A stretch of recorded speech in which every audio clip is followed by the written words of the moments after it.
નમસ્કાર વિદ્યાર્થી મિત્રો, ફરીથી સ્વાગત છે આપ સૌનું PM secondary and higher secondary સ્કૂલની આ યુટ્યુબ ચેનલમાં। વિદ્યાર્થીઓ, પાછલા લેક્ચરોમાં આપણે કેટલાક પાઠ અને કવિતાની ચર્ચા કરી હતી અને છેલ્લા લેક્ચરમાં આપણે કર્તરી, કર્મણી, ભાવે અને પ્રેરક વાક્ય રચના શીખ્યા હતા। ચારેય વાક્ય રચનાનું સ્વરૂપ જોયું હતું અને ચારેય વાક્ય રચનાનું રૂપાંતરણ પણ જોયું હતું। કર્તરીમાંથી કર્મણી કઈ રીતે બને, કર્મણીમાંથી કર્તરી, પ્રેરક વાક્ય રચના, ભાવે વાક્ય રચના, આ બધી જ વાક્ય રચનાઓ પણ જોઈ હતી।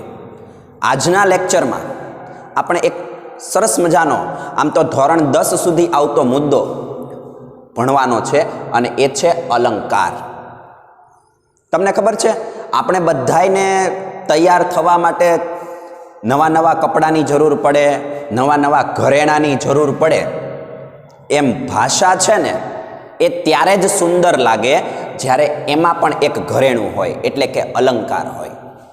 અલંકારનો સાદો અર્થ શું થાય? અલંકાર એટલે શું? તો અલંકાર એટલે થાય ઘરેણું। અલંકાર એટલે ઘરેણું અથવા તો આભૂષણ, અથવા આભૂષણ। જેવી રીતે આપણું શરીર છે છોકરાઓ, એ આભૂષણોથી સુંદર લાગે, સોના ચાંદીના ઘરેણા પહેર્યા હોય ને આપણે દીપી ઉઠીએ, સુંદર દેખાય, એમ ભાષા છે એ અલંકારને કારણે સુંદર લાગે। તો આના ઉપરથી અલંકારની વ્યાખ્યા એવી છે કે ભાષાને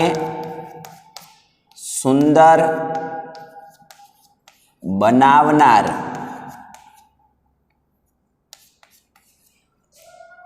તત્વને અલંકાર કહે છે। ભાષાને સુંદર બનાવનાર તત્વને અલંકાર કહે છે, અથવા તો ભાષામાં સુંદરતા લાવવાવાળા તત્વને અલંકાર કહે છે। અલંકાર શબ્દ 2 અક્ષરો ઉપરથી બનેલો છે, અલમ વત્તા કાર, જેમાં અલમનો અર્થ થાય પર્યાપ્ત અને કાર એટલે થાય કરનાર। અલમ એટલે પર્યાપ્ત અને કાર એટલે કરનાર।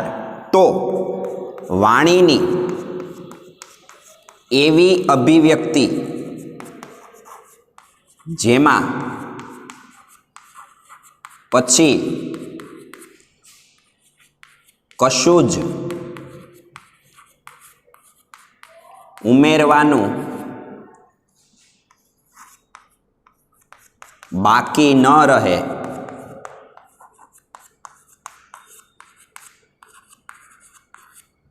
તેવી પૂર્ણતા લાવે તેને અલંકાર કહે છે। તો પ્રશ્ન થાય કે સાહેબ, અલંકારની તમે વ્યાખ્યા કરી, પણ એનું એકાદું ઉદાહરણ તો આપો। જુઓ, કામિની કોકિલા કેલી કૂજન કરે, કામિની કોકિલા કેલી કૂજન કરે, આ પંક્તિ સાંભળવામાં કેટલી મીઠી લાગે। એકલો ક ક વર્ણનું પુનરાવર્તન થતું હોય ને એ મન મસ્તિષ્કમાં ઘુમરાતું હોય, આનંદ આપે। દાખલા તરીકે, દમયંતીનું મુખ ચંદ્ર જેવું છે। દમયંતીનું મુખ સુંદર છે એવું નથી કીધું, પરંતુ ચંદ્ર જેવું છે એમ કહીને મેં એમ કહી દીધું કે દમયંતીનું મુખ સુંદર જ છે। વક્ર અભિવ્યક્તિ, એક રીતે જે કહેવું છે એ નથી કહેવાનું, બીજી રીતે જેનો આશ્રય લીધો એ થયો અલંકાર। તો પ્રશ્ન થાય કે ભાઈ, અલંકાર છે એ કેટલા છે અને કયા કયા છે? તો અલંકાર છે ને એ મુખ્ય 2 પ્રકારના હોય છોકરાઓ। એક, એને કહેવાય શબ્દાલંકાર, જે શબ્દ ઉપર આધાર રાખે એ અલંકાર થયો શબ્દાલંકાર। અને બીજો પ્રકાર છે અર્થાલંકાર, જે અર્થ ઉપર આધાર રાખે એને કહેવાય અર્થાલંકાર। શબ્દાલંકાર કયા કયા છે? તો એક છે વર્ણાનુપ્રાસ, આને વર્ણ સગાઈ પણ કહેવાય. વર્ણાનુપ્રાસ કહો અથવા વર્ણ સગાઈ કહો, જે આપણે ભણવાનો છે એટલે અહીંયા ટીક મારું છું. આ સિવાય પ્રાસ સાંકળી અને ત્રીજું છે અંત્યાનુપ્રાસ.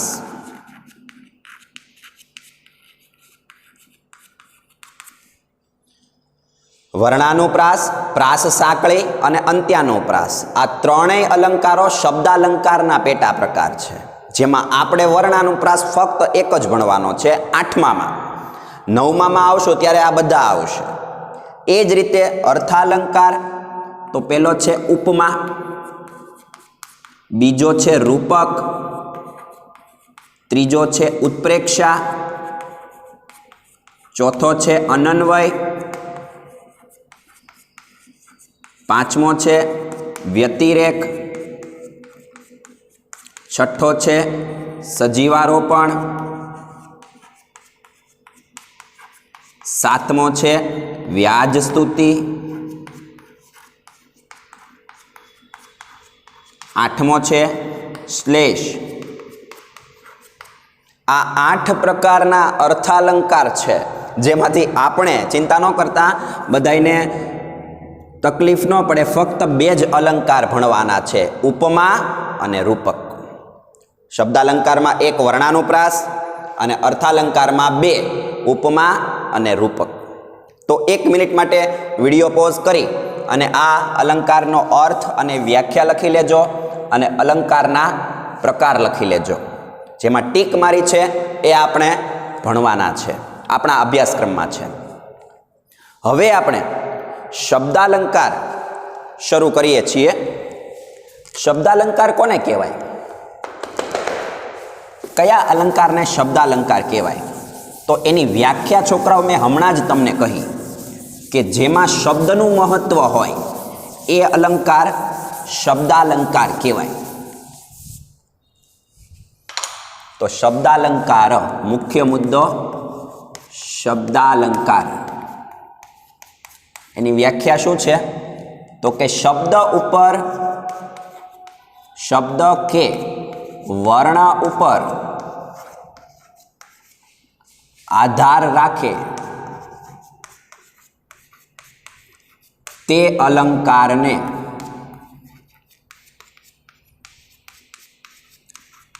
શબ્દાલંકાર કહેવાય છે. શબ્દાલંકાર કહેવાય છે.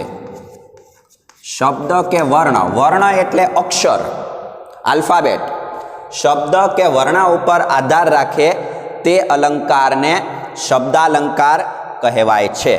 આ અલંકારની એક મર્યાદા પણ છે કે શબ્દ બદલાઈ જતા, શબ્દ કે વર્ણ બદલાઈ જતા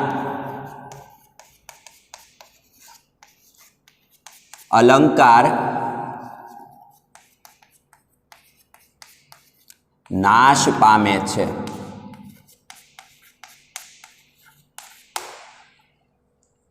શબ્દ કે વર્ણ બદલાઈ જતા અલંકાર નાશ પામે છે. જો અક્ષર ચેન્જ કરી નાખવામાં આવે તો અલંકાર મરી જશે. આવું કેમ? હમણાં જોઈએ ઉદાહરણથી. એમાં પહેલો પ્રકાર આપણે જોવાનો છે વર્ણાનુપ્રાસ અથવા વર્ણ સગાઈ. વર્ણાનુપ્રાસ અથવા વર્ણ સગાઈ. વર્ણાનુપ્રાસ અલંકાર કોને કહેવાય? શબ્દાલંકારનો પહેલો પ્રકાર. તો કે જે વાક્ય કે કાવ્ય પંક્તિમાં, જે વાક્ય કે કાવ્ય પંક્તિમાં શબ્દની શરૂઆતમાં એકનો એક અક્ષર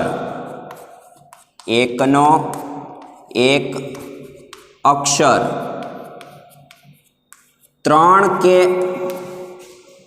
કે તેથી વધુ વખત આવે ત્યારે વર્ણાનુપ્રાસ કે વર્ણ સગાઈ બને છે. ત્યારે વર્ણાનુપ્રાસ કે વર્ણ સગાઈ અલંકાર બને છે. બહુ સરસ મજાનો, બહુ સરળ મજાનો અલંકાર છે. વ્યાખ્યા ફરીથી બોલું છું. જે વાક્ય કે કાવ્ય પંક્તિમાં શબ્દની શરૂઆતમાં એકનો એક અક્ષર ઓછામાં ઓછો કેટલી વાર? 3 વાર અને વધુમાં વધુ ગમે એટલી વખત આવે ત્યારે વર્ણાનુપ્રાસ અલંકાર બને. ઉદાહરણ હમણાં મેં કહ્યું એ પહેલા લઉં. કામિની, કોકિલા, કેલી. કામિની, કોકિલા, કેલી કૂજન કરે. કામિની, કોકિલા, કેલી કૂજન કરે. હવે તમે જુઓ, જે વાક્ય કે કાવ્ય પંક્તિમાં શબ્દની શરૂઆતમાં એકનો એક અક્ષર 3 કે તેથી વધુ વખત આવે. શબ્દની શરૂઆતમાં અહીંયા આવ્યો ક, અહીંયા ક, અહીંયા ક, અહીંયા ક અને અહીંયા ક. 3 કે તેથી વધુ વખત. તો અહીંયા આવ્યો છે 5 વખત. તો આ કયો અલંકાર થયો? વર્ણાનુપ્રાસ. દાખલા તરીકે મીઠા મધુ ને મીઠા મેહુલા રેલોલ. મીઠા મધુ ને મીઠા મેહુલા રેલોલ. અહીંયા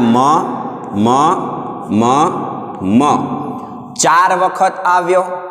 આ પણ થયો વર્ણાનુપ્રાસ. એ જ રીતે હજી એક ઉદાહરણ જોઈએ. નટવર, નિરખ્યા, નેન. નટવર, નિરખ્યા, નેન. અહીંયા ન ઓછામાં ઓછો શરત મુજબ કેટલી વખત? 3 વખત. તો આ પણ વર્ણાનુપ્રાસ અલંકાર થયો. હજી એક જોઈએ.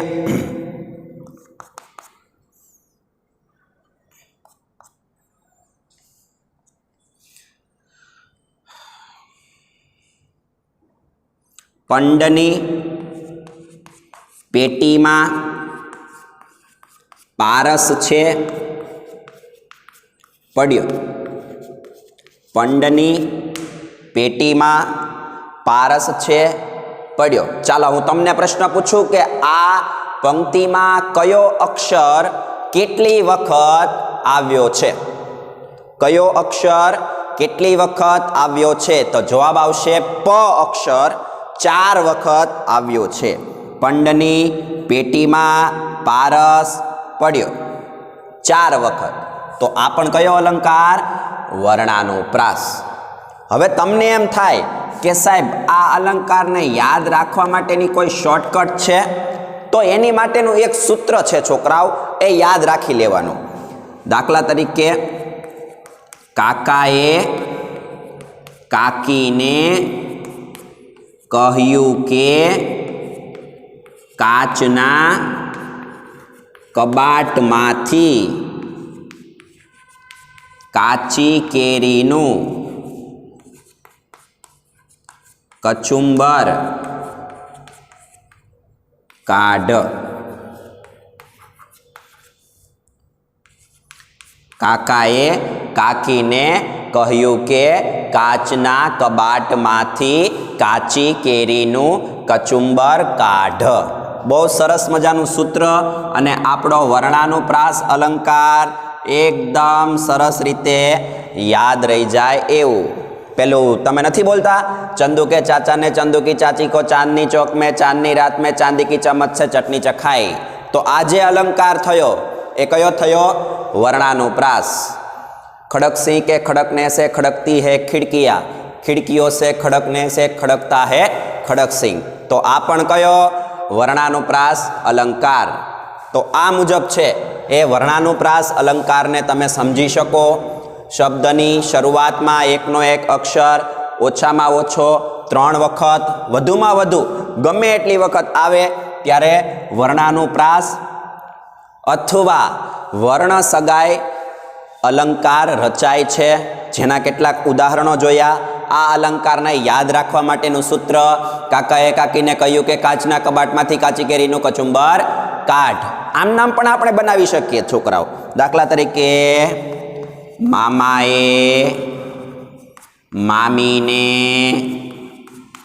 મહુવા મોકલ્યા. મામાએ મામીને મહુવા મોકલ્યા.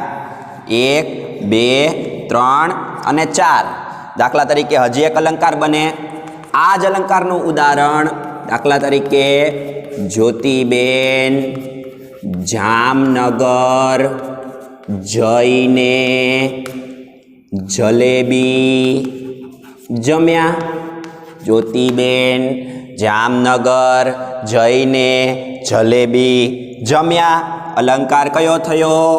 વર્ણાનુપ્રાસ. જ વર્ણ કેટલી વખત આવ્યો? 5 વખત. તો આ પ્રમાણે વર્ણાનુપ્રાસ અલંકારનું ઉદાહરણ સમજી શકાય. 1 મિનિટ માટે વિડીયો પોઝ કરીને તમે બધા જ સ્ક્રીનશોટ પાડી લેજો, નહીતર થોડી વારમાં ભૂસાઈ જશે, રહી જશે. અને આ બધી જ એની ડેફિનેશન અને બધા એના ઉદાહરણો છે એ લખી લેજો, સૂત્ર લખી લેજો. અને ઓલું વાક્ય યાદ રહી જવું જોઈએ, ચંદુ કે ચાચા ને ચંદુ કી ચાચી કો ચાંદની ચોક મેં ચાંદની રાત મેં ચાંદી કી ચમચ से ચટણી ચખાઈ. અને કાકાએ કાકીને કહ્યું કે કાચના કબાટમાંથી કાચી કેરીનું કચુંબર કાઢ. તો આ થયો વર્ણાનુપ્રાસ અલંકાર.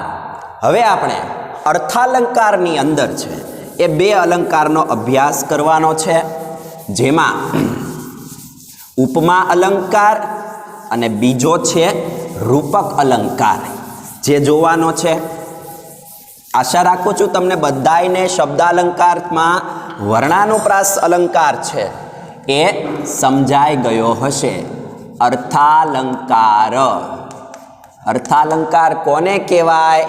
તો એની વ્યાખ્યા શબ્દાલંકાર ઉપરથી તારવી શકાય કે જે શબ્દ ઉપર આધાર રાખે તે અલંકારને જો શબ્દાલંકાર કહેવાય, તો અર્થાલંકાર કોને કહેવાય?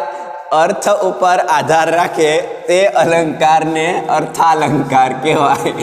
અર્થ ઉપર આધાર રાખે તે અલંકારને અર્થાલંકાર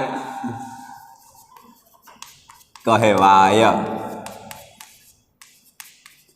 અહીંયા જોજો, આ અલંકારની મર્યાદા નથી. શબ્દાલંકારની મર્યાદા હતી કે જો શબ્દ બદલાઈ જાય ને, અક્ષર બદલાઈ જાય ને તો અલંકાર મરી જાય. દાખલા તરીકે કામિની કોકિલા કેલી કૂજન કરે એમ આપણે લખ્યું. હવે ક વર્ણ બદલી નાખો ને કની જગ્યાએ બીજો ગમે એ ઉમેરી દો. 1-2 ઉદાહરણમાં કામિનીની જગ્યાએ બીજો કરી નાખો, કોકિલાની જગ્યાએ બીજો કરી નાખો, તો અલંકાર મરી જશે. પણ અર્થાલંકારમાં એવું નહીં બને. અર્થાલંકાર છે એ અર્થ ઉપર આધાર રાખે છે, એટલે અર્થાલંકાર એનો એ જ રહેશે. પણ આ અલંકાર સમજીએ ને છોકરાઓ, એ પહેલા છે એના ઉદાહરણો. પહેલો અલંકાર જોઈએ, ઉપમા અલંકાર. ઉપમા એટલે શું? તો ઉપમાનો અર્થ થાય સરખામણી. ઉપમા એટલે સરખામણી. હવે એની વ્યાખ્યા તો કે જે અલંકારમાં એક વ્યક્તિ કે વસ્તુની બીજી વ્યક્તિ કે વસ્તુ સાથે સરખામણી થઈ હોય, સરખામણી થઈ હોય ત્યારે ઉપમા અલંકાર, ત્યારે ઉપમા અલંકાર બને છે. જે અલંકારમાં એક વ્યક્તિ કે વસ્તુની બીજી વ્યક્તિ કે વસ્તુ સાથે સરખામણીનો ભાવ આવે ને ત્યારે ઉપમા અલંકાર બને. હવે તમને પ્રશ્ન થાય કે સાહેબ આ અલંકારને ઓળખવા માટેની કોઈ શોર્ટકટ ખરી? શોર્ટકટ અવેલેબલ છે? તો યસ, શોર્ટકટ છે. કઈ કઈ? તો કે જેવો, જેવી, જેવા, માફક, સરીખો, સરીખી, પેઠે, તુલ્ય, સમાન, સમોવડું, શો, શી, શું, શા વગેરે સરખામણી સૂચક શબ્દોથી, વગેરે સરખામણી સૂચક શબ્દોથી આ અલંકાર ઓળખાય છે. આ અલંકાર ઓળખાય છે. હવે તમને એક શોર્ટકટ મળી ગઈ કે જેવો, જેવી, જેવા, માફક, સરીખો, પેઠે, તુલ્ય, સમાન, સમોવડું, શો, શી, શું અને શા આવા છે ને સરખામણી સૂચક શબ્દો જ્યાં જ્યાં આવતા હોય ને, જે વાક્યમાં આવતા હોય ને, જે કાવ્ય પંક્તિની અંદર આવતા હોય ને, ત્યાં એમ સમજવાનું કે ઉપમા અલંકાર જ છે. દાખલા તરીકે દમયંતીનું મુખ ચંદ્ર જેવું છે. ચંદ્ર જેવું છે. મેં એવું ન કહ્યું કે દમયંતીનું મુખ સુંદર છે, પરંતુ સુંદર છે એવું કહેવા માટે મેં મારી અભિવ્યક્તિ છે, કહેવાની રીત છે ને એ બદલી. મેં એવું કીધું કે દમયંતીનું મુખ ચંદ્ર જેવું છે. એટલે આપણને બધાને ખબર છે કે જગતનો સૌથી સુંદર પદાર્થ હોય તો એ ચંદ્ર છે.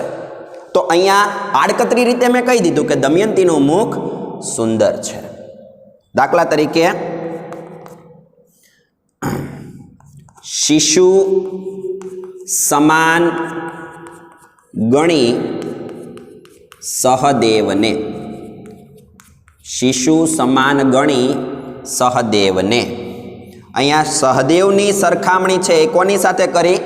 શિશુ સાથે. વ્યાખ્યામાં જોયું ને કે જે અલંકારમાં એક વ્યક્તિ કે વસ્તુની બીજી વ્યક્તિ કે વસ્તુ સાથે સરખામણી થાય ત્યારે ઉપમા અલંકાર બને.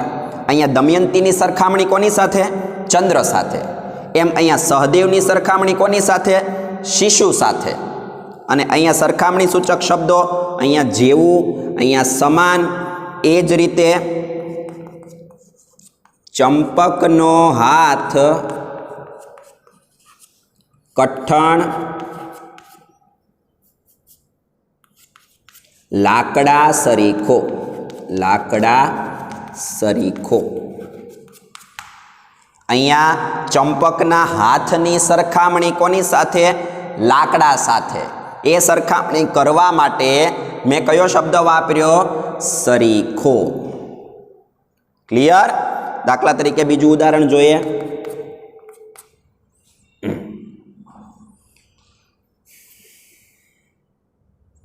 આ વૃક્ષની ડાળીઓ જાળીઓ સમી છે.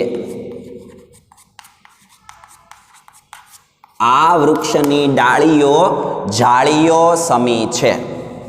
હવે વૃક્ષની ડાળીઓ છે એ એવી રીતે લટકે છે, એવી રીતે ફેલાયેલી છે જાણે કોઈ સુંદર મજાની જાળીનું નકશીકામ કરતી હોય. એટલે આ વૃક્ષની ડાળીઓ જાળીઓ સમી છે. અહીંયા સરખામણી સૂચક શબ્દ કયો? સમી. એ જ રીતે બીજું એક ઉદાહરણ જોઈએ. કાવ્ય વિનાનું જીવન મરુભૂમિ સમૂહ છે. કાવ્ય વિનાનું જીવન મરુભૂમિ સમૂહ છે. તો અહીંયા જીવનની સરખામણી કોની સાથે? મરુભૂમિ સાથે. કહેવા એમ માગે છે કે જે જીવનમાં કવિતા નથી, સાહિત્ય નથી, પાઠ નથી, એ જીવન છે ને મરુભૂમિ એટલે કે રણ જેવું છે. મરુભૂમિ એટલે થાય રણ પ્રદેશ. તો અહીંયા જીવનની સરખામણી રણ સાથે. સરખામણી સૂચક શબ્દ કયો? સમૂહ. તો એક યાદ રાખવાનું કે જેમાં સરખામણીનો ભાવ હોય અને આવા સરખામણી સૂચક શબ્દો હોય ત્યારે હંમેશા કયો અલંકાર આવશે? ઉપમા અલંકાર. ક્લિયર? આજના લેક્ચરમાં આપણે આટલું રાખીએ.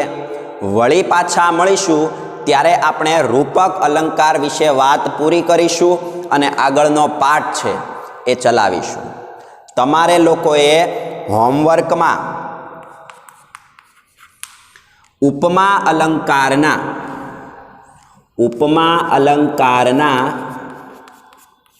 5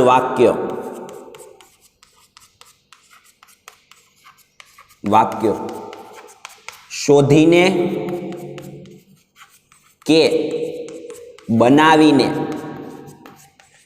લાવવા. હવે આવા વાક્યો છે ને એ શોધી પણ શકાય આપણી ટેક્સ્ટબુકમાંથી અથવા બનાવી પણ શકાય. જે મેં અમુક બનાવ્યા છે એ મુજબ આવા શબ્દોનો પ્રયોગ કરીને. તો તમારે 5 વાક્યો હોમવર્કમાં છે ઉપમા અલંકારના લાવવાના છે. અત્યારે આટલું રાખીએ. વળી પાછા મળીશું એટલે આપણી અલંકારની ચર્ચાને આગળ ધપાવીશું. આવજો.